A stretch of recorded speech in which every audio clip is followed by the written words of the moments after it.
مباہلہ اس دن نہیں ہوا جب یہ آیت مباہلہ اتری، مباہلہ ہوا ہے اگلے دن۔ اس کا مطلب یہ ہوا کہ یہ آیت اتری ہے 23 ذی الحجہ کو، اور مباہلہ کب ہو رہا ہے؟ 24 کو، درمیان میں ایک رات۔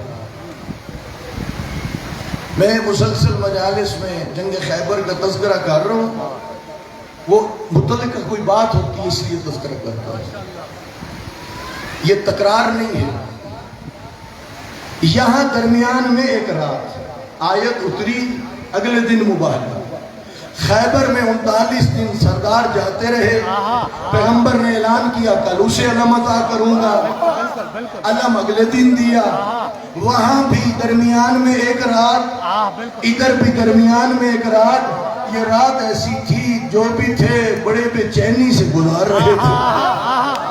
ادھر اضطراب یہ تھا کہ علم کس کو ملے گا، ادھر اضطراب یہ تھا بیٹوں کی جگہ کون جائے گا، بیٹیوں کی جگہ کون جائے گا، انفس کی جگہ کون جائے گا۔ اور جب 24 ذی الحجہ کی صبح ہوئی، اضطراب ختم ہوا، پورا مدینہ تھا، بڑے بڑے نام تھے۔ اس وقت پیغمبر نے ابنا کی جگہ فقط حسنین کو لیا، نساء کی جگہ فقط بیٹی کو لیا، اور انفس کی جگہ فقط مولا علی کو لیا۔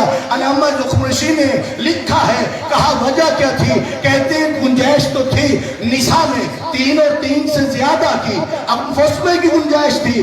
کہتے ہیں نہیں، فاطمہ کی جب کوئی اور نظیر تھی نہیں تو لے کے کیسے؟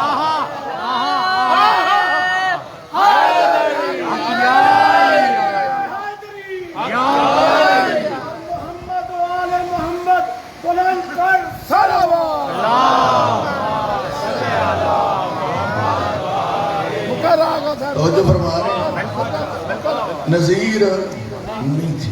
کہا انفس بھی 3 اور 3 سے زیادہ کی گنجائش ہے، لیکن کہا جب علی کی مثل تھا کوئی نہیں۔ توجہ چاہتا ہوں، توجہ چاہتا ہوں، جہاں گنجائش تھی 1 سے زیادہ 2، وہ ابنا کی جگہ ہے۔ اس لیے یاد رکھنا، نساء میں گنجائش تھی، ابنا میں بھی گنجائش تھی، انفس میں بھی گنجائش تھی، 3 سے زیادہ نہیں لے کے گئے۔ کیوں؟ نہ فاطمہ کی کوئی نظیر تھا، نہ علی کی کوئی نظیر تھا۔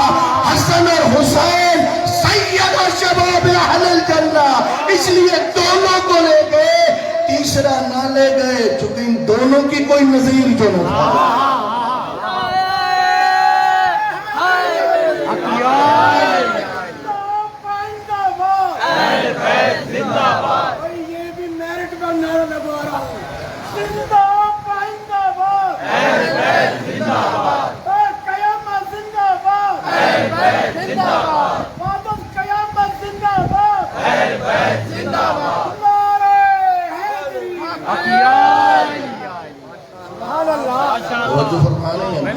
یہ اہل سنت عالم نے کہا، نہیں تھی نظیر، اب پیغمبر لے کے چلے۔